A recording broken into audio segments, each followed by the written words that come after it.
The Man in the Bell by W.E Aytoun. In my younger days, bell ringing was much more in fashion among the young men of the town than it is now. Nobody, I believe, practices it there at present except the servants of the church, and the melody has been much injured in consequence. Some 50 years ago, about 20 of us who dwelt in the vicinity of the cathedral formed a club which used to ring every peal that was called for, and from continual practice and a rivalry which arose between us and a club attached to another steeple, which tended considerably to sharpen our zeal, we became very Mozarts on our favourite instruments. But my bell-ringing practice was shortened by a singular accident, which not only stopped my performance, but made even the sound of a bell terrible to my ears. One Sunday, I went with another into the belfry to ring for noon prayers, but the second stroke we had pulled showed us that the clapper of the bell we were at was muffled. Someone had been buried that morning, and it had been prepared, of course, to ring a mournful note. We hadn't known this, but the remedy was easy. "Jack," said my companion, "step up to the loft and cut off the hat." For the way we had of muffling was by tying a piece of an old hat or of cloth, the former was preferred, to one side of the clapper, which deadened every second toll. I complied, and mounting into the belfry, crept as usual into the bell, where I began to cut away. The hat had been tied on in some more complicated manner than usual, and I was perhaps 3 or 4 minutes in getting it off, during which time my companion below was hastily called away, by a message from his sweetheart, I believe, but that's not material to my story. The person who called him was a brother of the club, who, knowing that the time had come for ringing for service, and not thinking that anyone was above, began to pull. At this moment I was just getting out, and when I felt the bell moving, I guessed the reason at once. It was a moment of sheer terror. But by a hasty and almost convulsive effort, I succeeded in jumping down and throwing myself on the flat of my back under the bell. The room in which it was little more than sufficient to contain it, the bottom of the bell coming within a couple of feet of the floor of lath. At that time, I certainly was not so bulky as I am now, but as I lay, it was within an inch of my face. I had not laid myself down a second when the ringing began. It was a dreadful situation. Over me swung an immense mass of metal, one touch of which would have crushed me to pieces. The floor underneath me was principally composed of crazy laths, and if they gave way, I was precipitated to the distance of about 50 feet upon a loft, which would, in all probability, have sunk under the impulse of my fall, and sent me to be dashed to atoms upon the marble floor of the chancel, 100 feet below. I remembered, for fear is quick in recollection, how a common clockwright, about a month before, had fallen, and bursting through the floors of the steeple, driven in the ceilings of the porch, and even broken into the marble tombstone of a bishop who slept beneath. This was my first terror, but the ringing had not continued a minute before a more awful and immediate dread came on me.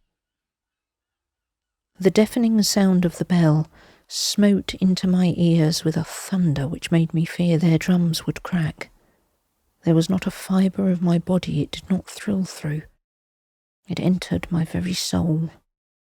Thought and reflection were almost utterly banished. I only retained the sensation of agonizing terror.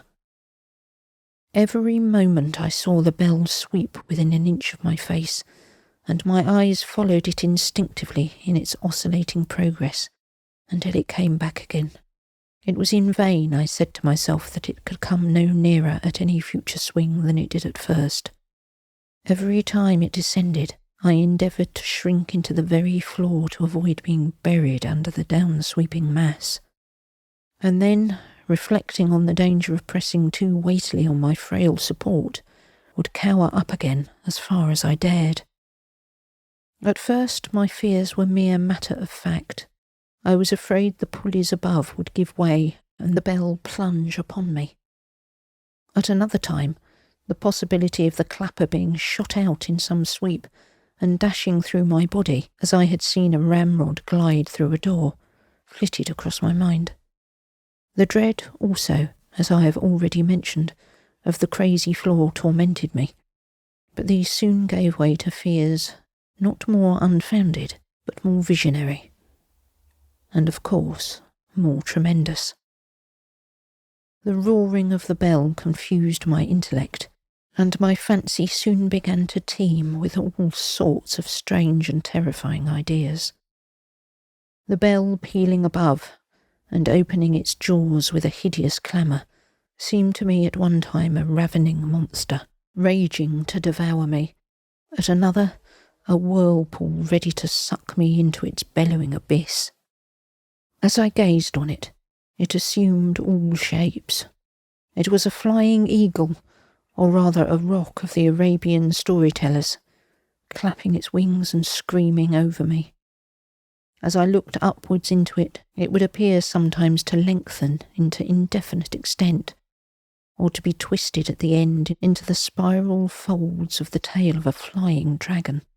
Nor was the flaming breath or fiery glance of that fabled animal wanting to complete the picture.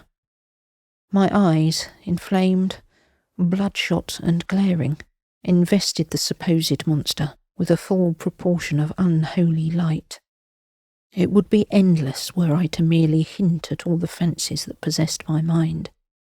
Every object that was hideous and roaring presented itself to my imagination. I often thought that I was in a hurricane at sea, and that the vessel in which I was embarked upon tossed under me with the most furious vehemence. The air, set in motion by the swinging of the bell, blew over me, nearly with the violence, and more than the thunder, of a tempest. The floor seemed to reel under me, as under a drunken man. But the most awful of all the ideas that seized on me were drawn from the supernatural. In the vast cavern of the bell, hideous faces appeared, and glared down on me with terrifying frowns, or with grinning mockery, still more appalling.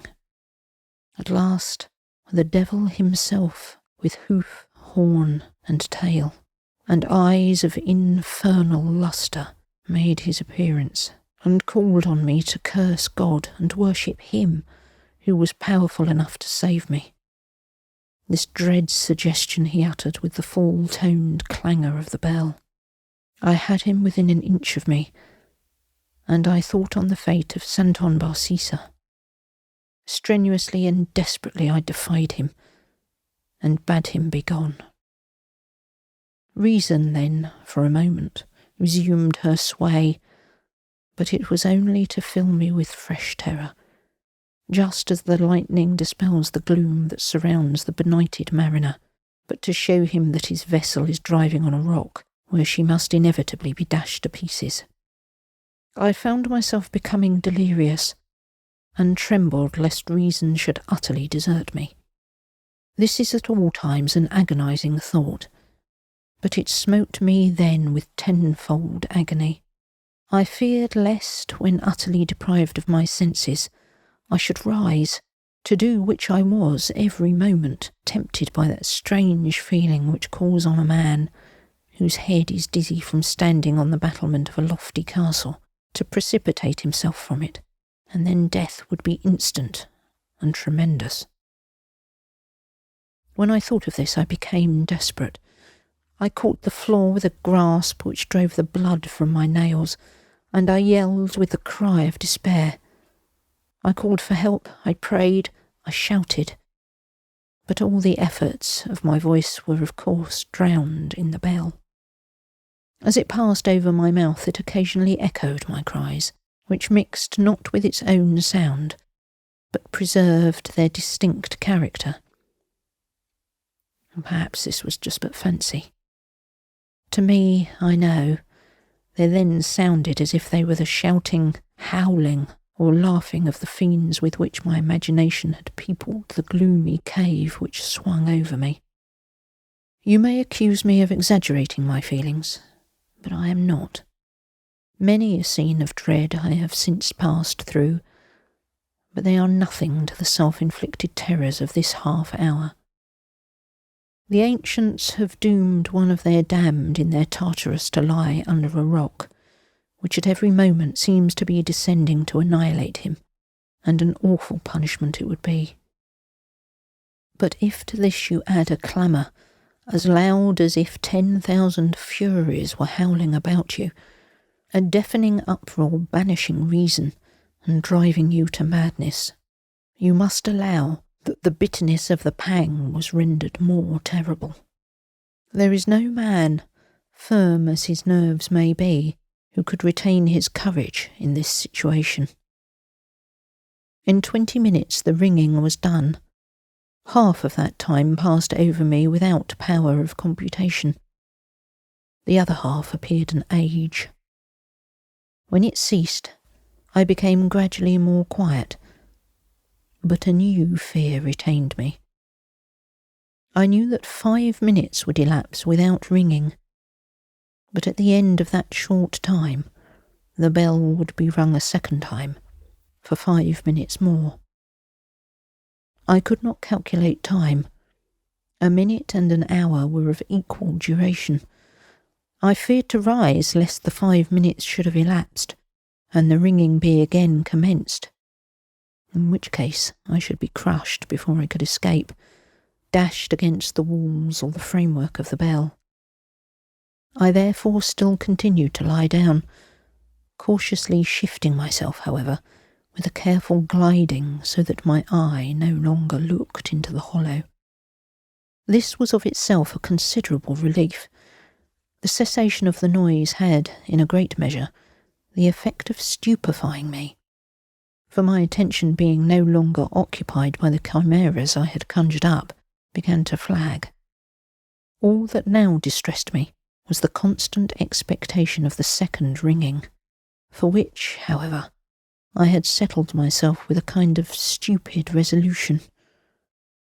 I closed my eyes and clenched my teeth as firmly as if they were screwed in a vice. At last the dreaded moment came, and the first swing of the bell extorted a groan from me, as they say the most resolute victim screams at the sight of the rack to which he is for a second time destined. After this, however, I lay silent and lethargic, without a thought. Wrapped in the defensive armour of stupidity, I defied the bell and its intonations. When it ceased, I was roused a little by the hope of escape. I did not, however, decide on this step hastily, but, putting up my hand with the utmost caution, I touched the rim. Though the ringing had ceased, it was still tremulous from that sound, and shook under my hand, which instantly recoiled as from an electric jar. A quarter of an hour probably elapsed before I again dared to make the experiment, and then I found it at rest. I determined to lose no time, fearing that I might have delayed already too long, and that the bell for evening service would catch me. This dread stimulated me, and I slipped out with the utmost rapidity and arose. I stood, I suppose, for a minute, looking with silly wonder on the place of my imprisonment, penetrated with joy at escaping, but then rushed down the stony and irregular stair with the velocity of lightning, and arrived in the bell-ringer's room. This was the last act I had power to accomplish. I leaned against the wall, motionless and deprived of thought, in which posture my companions found me, when, in the course of a couple of hours, they returned to their occupation. They were shocked, as well they might be, at the figure before them. The wind of the bell had excoriated my face, and my dim and stupefied eyes were fixed with a lacklustre gaze in my raw eyelids. My hands were torn and bleeding, my hair dishevelled, and my clothes tattered. They spoke to me, but I gave no answer. They shook me, but I remained insensible. They then became alarmed and hastened to remove me.